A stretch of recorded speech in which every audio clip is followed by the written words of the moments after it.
హరి ఓం హరే కృష్ణ పార్థ సంజయ్ శ్రేడియోకి స్వాగతం సుస్వాగతం. గొప్ప పనులు చేసే ముందు మనకు దారి చూపిన గురువులను, ఎక్స్పర్ట్స్ని, మెంటార్ని గౌరవించడం మన సనాతన ధర్మం. అది మనకు ఒక పాజిటివ్ ఎనర్జీ మరియు క్లారిటీని ఇస్తుంది. సో మనం మంగళాచరణలో చేసే శ్లోకాలు ఆ డివైన్ ఫ్రీక్వెన్సీస్కి మనల్ని కనెక్ట్ చేస్తాయన్నమాట. మన సిస్టాన్ని శుద్ధి చేసి రీబూట్ చేసి ఆ ఫ్రీక్వెన్సీస్ని అందుకునేలా చేస్తాయన్నమాట. మొదటి అధ్యాయం ప్రారంభించే ముందు కూడా ఆది శంకరాచార్యుల వాళ్ళని తరుచుకున్నాము. ఎందుకంటే గీత ప్రాశస్త్యం నలుమూలలా తెలిసింది, అందరూ దాని గురించి మాట్లాడుకుంటున్నారు, గొప్పగా చెప్తున్నారంటే ఆయన వలనే. ఆయన గురువు మాత్రమే కాదు, ఆయన ఈ స్పిరిచువల్ గేమ్లో అసలైన ఒరిజినల్ గ్యాంగ్స్టర్, ఒరిజినల్ గురు. సీనియర్ డెవలపరు కోడ్ని ఎలా అయితే రీఫ్యాక్టర్ చేస్తారో ఆది శంకరాచార్యుల వారు మన సనాతన ధర్మాన్ని అలా రీఫ్యాక్టరింగ్ చేసి లెగసీ సిస్టంలో ఉన్న ఎర్రర్స్ని క్లీన్ చేసిన master architect Adi Shankaracharya, the GOAT of Advaita, non dualism. So main character energy అనమాట. ఆయన కేవలం 32 ఏళ్ళ వయసులో ఏ జీపీఎస్ లేదు, ఏ సోషల్ మీడియా లేదు, తన లాజిక్తో ఒక ఆల్ఫామెన్ లాగా అద్వైతము చెప్పి అందరినీ ఒప్పించారు, మెప్పించారు. ఆయన లాజిక్ తర్కం ముందు ఎవరు నిలబడలేకపోయేవారు. అందుకే ఆయనని నేను గోట్ అంటాను, absolute GOAT, the greatest of all time, no cap. ఆయన చెప్పిన అహం బ్రహ్మాస్మి అనేది అతిపెద్ద ఫ్లెక్స్ అనమాట, షో ఆఫ్ లాగా అనిపిస్తుంది. కానీ అంటే నేను ఈ బాడీని కాదు, నేను ఆ బ్రహ్మస్వరూపాన్ని, బ్రహ్మం, నువ్వు లేదు నేను లేదు, అందరూ ఒకటే అన్నట్టు. ఇది వినడానికి మనకు హైకీగా అనిపిస్తుంది, కానీ దీని వెనుకున్న లాజిక్ మాత్రం అద్భుతం అనమాట. అద్వైత ఫిలాసఫీలు ఇవన్నీ సామాన్య జనానికి అంత అర్థం కావు. అందరూ చదువుకునే వాళ్ళు ఎక్కువ ఉండేవాళ్ళు. ఈ బ్రహ్మసూత్రాలు, యోగ శాస్త్రాలు, ఉపనిషత్తులు, వేదాలు ఇవన్నీ సామాన్య జనులకి చాలా కాంప్లెక్స్ లాజిక్ లాగా అనిపించేవి. ఆది శంకరాచార్య వాళ్ళు వాటిని సింప్లిఫై చేసి అందించారు. కఠినమైన బ్రహ్మసూత్రాలని, ఉపనిషత్తులని ఒక ఏపీఐ వ్రాపర్ లాగా మనకు అర్థమయ్యేలా సులభతరం చేశారు. ఆయన ఒక గ్రేట్ లాయర్ లాగా క్లిష్టమైన చట్టాన్ని సామాన్యుడికి వివరించినట్లు తత్వాన్ని మనం ముందుకు తెచ్చారనమాట. మనము గీత ఒక అధ్యాయం పూర్తి చేసినాక చివరిలో ఆ మంగళాశాసనం లాంటిది పుష్పిక అంటారు చూడండి, సంకల్పం ఏంటిది? ఓం తత్సదితి శ్రీమద్ భగవద్గీత ఉపనిషత్సు బ్రహ్మ విద్యాయం యోగ శాస్త్రే. అంటే కృష్ణుడు అర్జునుడి ద్వారా అర్జునుడి నిమిత్తంగా చేసుకొని ఒక బేటా టెస్టర్ లాగా యుద్ధభూమిలో నిలబెట్టారు. అర్జునుడికి వచ్చిన డౌట్స్ అన్నీ మనకు వచ్చేవి. నా వల్ల కాదు, నేను చేయలేను, నాకు భయం, నేను ఎలా చేయాలి, ఇవన్నీ మనం ఫేస్ చేసే ఇష్యూస్ అనమాట. సో కృష్ణుడు ఆ కఠినమైన ఫిలాసఫీని ఇంకా అర్జునుడికి అన్వయించి మ్యాప్ చేసి మనకు యూజర్ ఫ్రెండ్లీగా మార్చేశారనమాట. సో అర్జునుడి మధ్యలో లేకపోతే మనకు ఇంత ఈజీగా ఈ ఉపనిషత్తుల సారము, బ్రహ్మసూత్రాల సారము ఇదంతా మనకు అందేది కాదనమాట, నో క్యాప్. సో అర్జునుడు మన అందరి తరపున కృష్ణుడిని క్వశ్చన్ చేసి మనకు ఆ హిడెన్ నాలెడ్జ్ని బయటకు తీసి ఇచ్చారనమాట. సో భగవద్గీత కృష్ణార్జున సంవాదే, Krishna Arjuna the interactive app UI మనం వాడుకోవడానికి సిద్ధంగా ఉన్నదనమాట. దేవుడు మనకు జ్ఞానాన్ని మన స్థాయికి తగ్గిస్తాడు, సింప్లిఫై చేస్తాడు. తద్వారా మనం దానిని మన లైఫ్లో వాడుకోగలము. నేను కూడా వారి అడుగుజాడలో నడుస్తూ ఆ కఠినమైన జ్ఞానాన్ని సులభతరం చేసి సింప్లిఫై చేసి మీకు ఇస్తున్నాను. సో ఉపనిషత్స్ ఏంటంటే ద కోర్ ఏపీఐ, జ్ఞానానికి మూలము. అవి చాలా అబ్స్ట్రాక్ట్గా ఉంటాయి. బ్రహ్మసూత్రాలు సిస్టమ్ ఆర్కిటెక్చర్ అనమాట, లాజిక్ని డిఫైన్ చేస్తాయి. కానీ ఇవి చాలా కఠినమైన సింటాక్స్ ఉంటుంది అనమాట. భగవద్గీత యూఐ యూఎక్స్ అనమాట, కనిపించేదనమాట, interface layer, so application layer. ఇది అందరికీ అర్థమవుతుంది. సో శంకరాచార్యుల వారి మూడింటిని కలిపి మనకు అద్వైతం అంటే నాన్ డ్యూయలిజం అనే యూనిఫైడ్ ఫ్రేమ్వర్క్ని ఇచ్చారు. ఈ రెండో అధ్యాయము భగవద్గీత యొక్క ఫుల్ స్టాక్ డెవలప్మెంట్ అనుకోవచ్చు అనమాట కోర్సు. కృష్ణ పరమాత్మ ఇక్కడ ఏ టాపిక్ని వదిలిపెట్టలేదు, అన్ని కవర్ చేశాడు.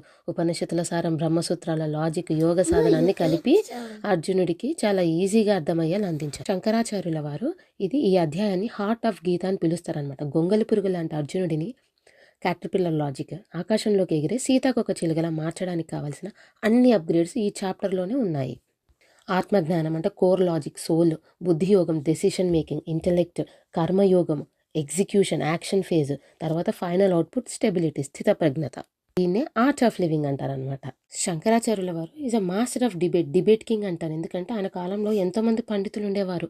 ఆయన దేశమంతా తిరిగి అందరితో వాదించి డిబేట్ చేసి తన అద్వైత సిద్ధాంతాన్ని లైవ్లో ప్రూవ్ చేశారు.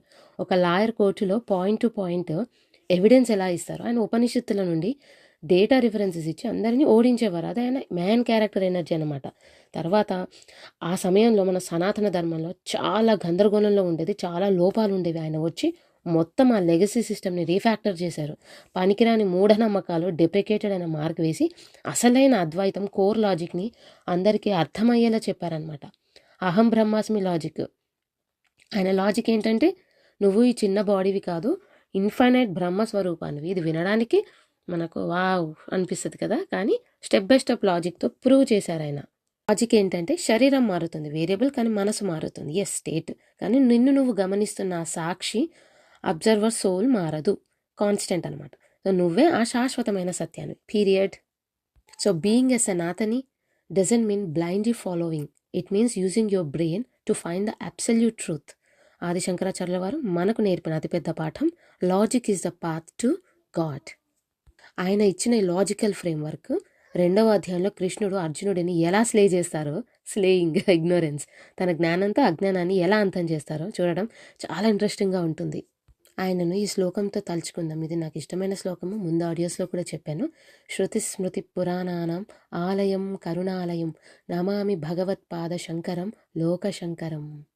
శృతి స్మృతి పురాణానం ఆలయం అంటే ఆయన మన ధర్మానికి సంబంధించిన మొత్తము డాక్యుమెంటేషన్, వేదాలు పురాణాలు ఒక లివింగ్ ఎన్సైక్లోపీడియా లాంటి వారు, ఆలయం లాంటి వారు అనమాట. అంటే ఏంటి, వినబడింది అనమాట. మనం ప్రాచీన ఋషులు తపస్సులో ఉన్నప్పుడు యూనివర్స్ నుండి డైరెక్ట్గా రిసీవ్ చేసుకున్న జ్ఞానం, వేదాలు ఇవి ఇమ్యూటబుల్ అనమాట, ఎవరు మార్చలేరు.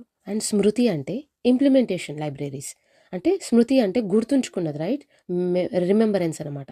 సో కాలక్రమేణా మారుతున్న సమాజానికి అనుగుణంగా ఋషులు రాసిన ఈ ధర్మశాస్త్రాలు అండ్ పురాణాలు, ఇతిహాసాలు అన్నమాట. సో ఈ ఫ్రేమ్వర్క్స్ లేదా లైబ్రరీస్ లాంటివి అనమాట.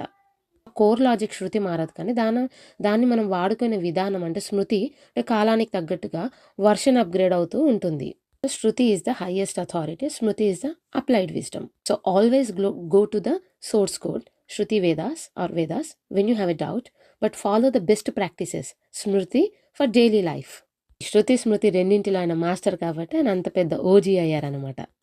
నమామి అంటే ఐ బో ఆర్ సెల్యూట్, నేను నా ఈగోని పక్కన పెట్టి జ్ఞానానికి తల వంచుతున్నాను, అంటే గివింగ్ ప్రాప్స్ టు హిమ్.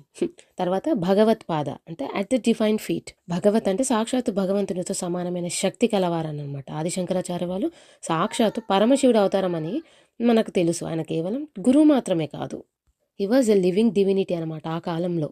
భగవత్పాద అంటే భగవంతుని పాదాల లాంటి వారనమాట. శంకరం లోక Shankaram, Shankara who brings welfare to the world. Shankaram అంటే శుభాన్ని కలిగించేవాడు, శంభుడు.